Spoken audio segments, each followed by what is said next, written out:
Welcome to Inspire Me with Rotary and our Where Are They Now series on Youth Exchange students.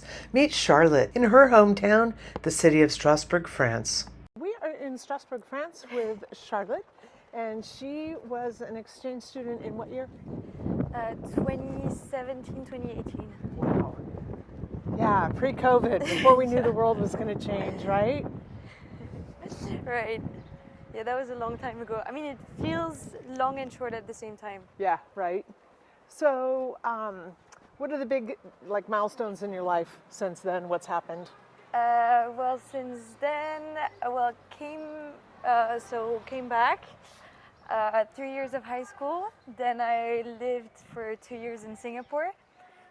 Then came back to France, and right now I'm finishing my bachelor's degree in France and living in Paris, which is pretty cool, but I still miss traveling in Asia and, well, everything. What are you studying?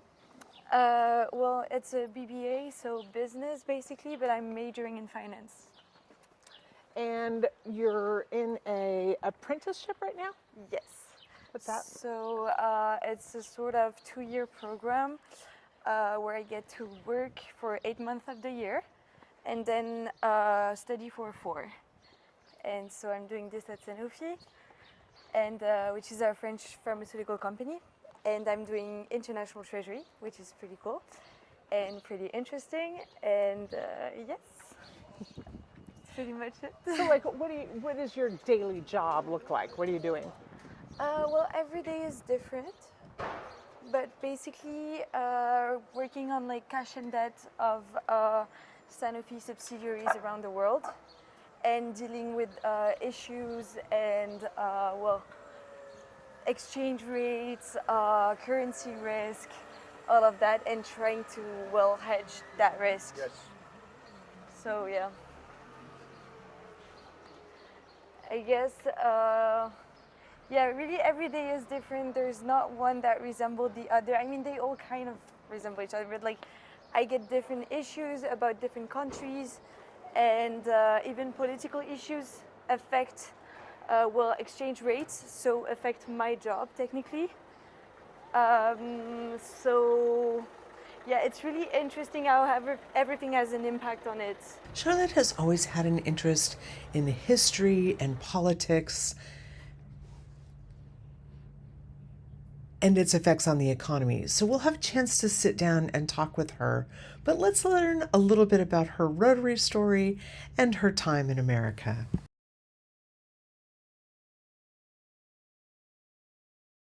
There's a super nice area around the Petite France, and we can probably find a bench with a nice view and dive into Perfect.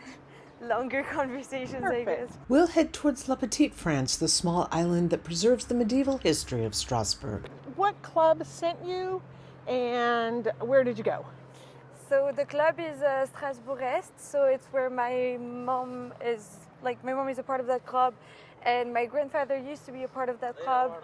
So it's really sort of like a family thing, I would say.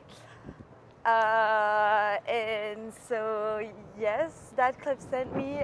It was difficult because I was very young, and I think I was the youngest for my district at that time. You were. And I remember that for them it was difficult to decide on a place to send me and everything. Then they knew you, so of course with Julie, I think. Yes. Because she was the first to go. Yeah. And so it made things a lot easier, and so I ended up in Temple, Texas. And why did you want to go when you were 14 instead of waiting until you were 15 or 16 or 17 even? I guess, I've always wanted to go. It was always a dream for me. When I was 14 was sort of the right time. I felt like it was the right time because it was the end of junior high and it was right before high school, and it felt like a good break from school, sort of. From the normal, I guess, from what was supposed to happen. It felt like the right time to me. I don't really know how to explain. And the thing is, like, yeah, I've always wanted to go, and it made sense because I was young, but I felt ready, and I felt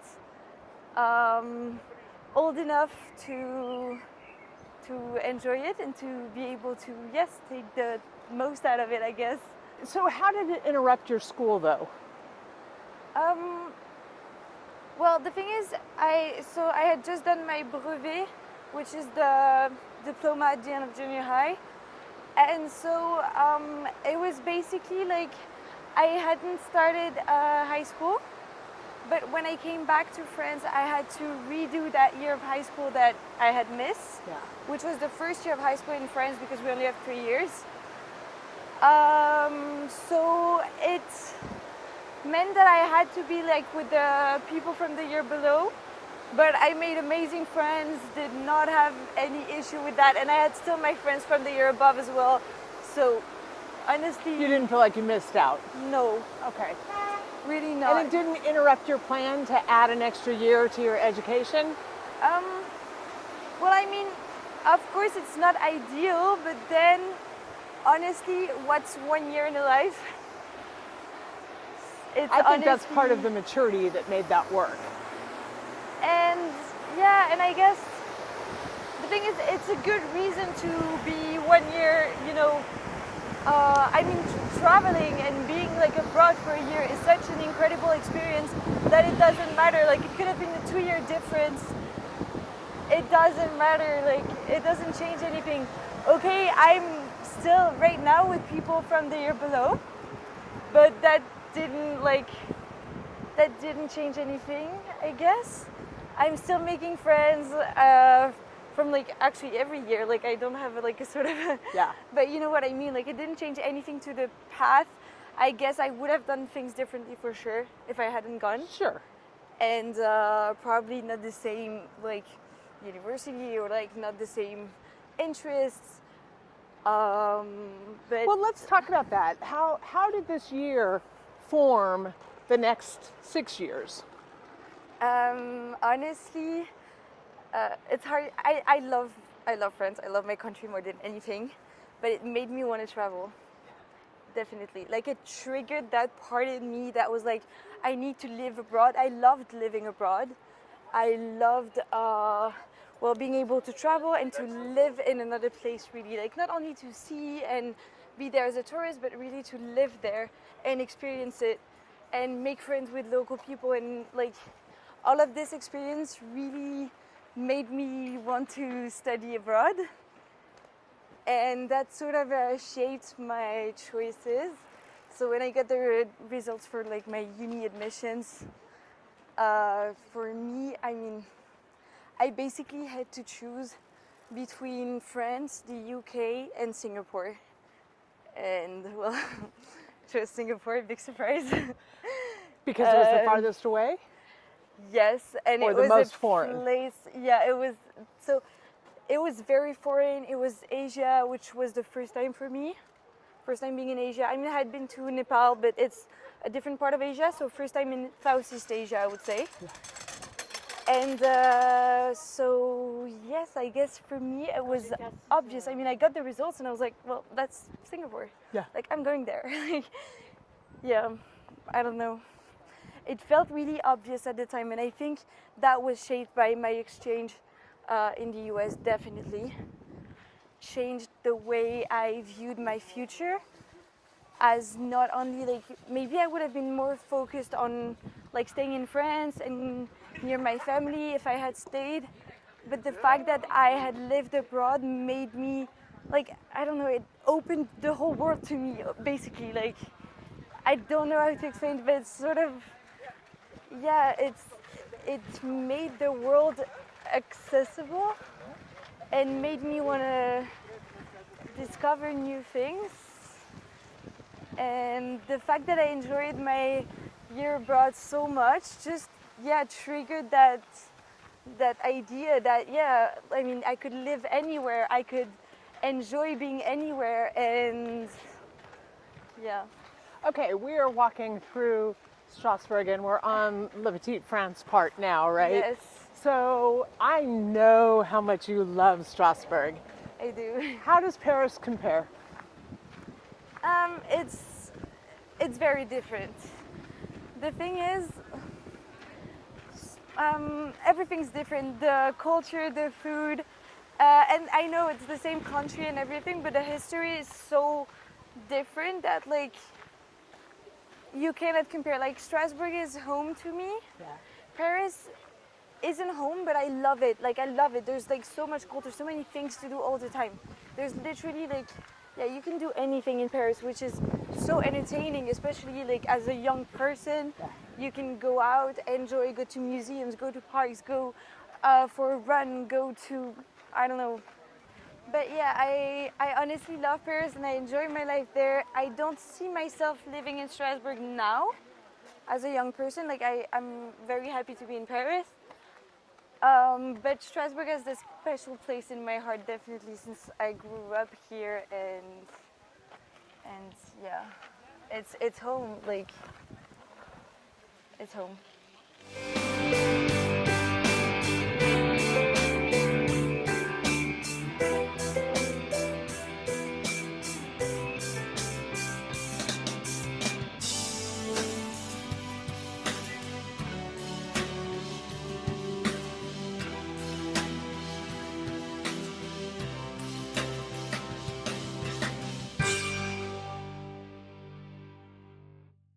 About the changes you're seeing in the financial world as they relate to the changes we see in the political world.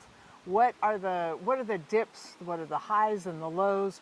What are you seeing happen as a result of what's happening politically around the world? Do you have any specifics you can share? So the thing is, like, I would say it became a lot harder to do business in Russia. Yeah, of course, right? We've had so many restrictions. I mean, the problem is that no bank wants to work in Russia anymore. Yeah. So it's been really hard to find banks that were willing to work with us and that also were sort of not sketchy. Yeah, right. I mean, right, yeah, no. And the thing is, yes, it's also hard with embargoes and everything. If like the US decides that there's an embargo on a specific country, we cannot work with them, and it's difficult because it prevents us from like having business and operations there. And when we could, but because of that, we won't do it because our business in the US is way too important for that. So that has an impact as well. For Argentina, for example, I mean, the currency completely devaluated, and for us, it was insane. I mean, when you can't really, it was too expensive basically to protect us from the currency risk. So for certain countries like that, when it's becoming too expensive because banks see the risk, they know that the currency is fluctuating so much that you can't really predict what's gonna happen. Then the price is like way too high. You can even hedge against that. You can protect yourself as a company, so you know that you're gonna have losses in certain countries. And so yes, obviously the political environment has a lot of impact on that because it has a lot of impact on currency. And when presidents decide that they want to increase or decrease imports or exports, I mean, obviously for us it has a huge impact. And yes, financially it's more difficult in certain countries than in others. I mean, in Turkey, we have like there's a crazy inflation right now, 50% interest rate, stuff like that. Well, of course, these are political decisions that are taken locally, but that have an impact, I mean, on most companies operating there. And but then, yes, for us as a pharmaceutical company, the operations are pretty much everywhere, and it's I mean, it's mostly like medications and stuff like that, vaccines, a lot of vaccines. And yes, I mean, it probably, I don't know how much this has an impact on the health of the population in the country. Like if our companies cannot Yeah, if have you're not doing operations business there, are they getting the medicine some other way? and most companies, I mean, big pharmaceutical companies with this type of like also vaccines and rare medicine, it's honestly most of them are like either European or American, and it's then if they can't really have operations there, it makes things difficult for these countries to have access to this type of vaccines and of medicines as well, which is quite concerning. But then, I mean, technically, it's not my issue; it's the government at hand. But yeah, Yeah, it plays a part makes though. you wonder. So that is over in December. Okay. So technically, I'll graduate with my BBA, and after I have an internship in Luxembourg. Okay. That's already planned. And after, I would like to do a master in finance, but I still need to apply and see where they take me. Okay. So we'll see. Okay. Do you have some ideas about where you're wanting to apply? Probably in Europe. Okay. The thing is, I want to go abroad, but the French ones are the best. They're really well ranked. So it really doesn't make sense for me to go abroad if the better program is better here. programs are like in Paris, and so it doesn't make sense at all. So yeah, I'll apply in France, in the UK, in one or two unis in Spain, Switzerland, but yeah, mostly Europe because Okay. makes sense. Yeah, it does. Of all the travel you've done, where have you fallen in love with? Wow. Well, honestly, Singapore. Yeah. But the thing is, Singapore was home for me for 2 years, and it was my 2 years right after high school. So I guess that's when you learn the most also. I ended up there, I didn't know anyone. It was during COVID as well, so it was a hard time. And I think that's the place where I grew the most, like mentally. Yeah. It really shaped me, I think, and shaped the person I am today. So yeah, I fell in love with Singapore, definitely. I fell in love with Bali as well, with like places in Thailand as well, but differently because I went there as a tourist, so it was not the same. But yeah, from the places I've lived in, Singapore is definitely like probably the most iconic one in my life. For sure. So, what about your exchange year? Are there kids or teachers or people that you're still in touch with from that year? Yes, so there are a few friends that I've made over there that I'm still in contact with. One of them recently graduated, so I texted her to celebrate and everything and tell her congrats. And so I'm still sort of in touch with some of them. Distance makes it hard, but social media makes it easy. So even if we're not like talking constantly, happy birthday texts, it's like, or comments on posts, stuff like that makes it easy to stay in touch without really staying in touch. Yeah. So yeah, it's pretty cool because I get to see what's happening in their lives. Yeah. Even if we've not been like super close or like had like a real conversation in a long time, well, I can still like follow them and everything, and I always like their post, comment, or text them, and they always do the same with me. So it's pretty cool to be able to like stay in touch with people through social media as well. It's like one of the good parts of social media, I would say. From your year, what are the things that stand out as, oh my gosh, that was like an excellent moment? Or the things that were like, oh, that was really hard? I guess there's so many good memories that I've had. I don't really know. We did sometimes we went out with some of my friends. I remember that one time we went to get like pizza and ice cream and everything. It was such like a wholesome moment. And I went on a hike with one of my family's friends as well, Kylie. I don't know if you remember her. That was pretty cool.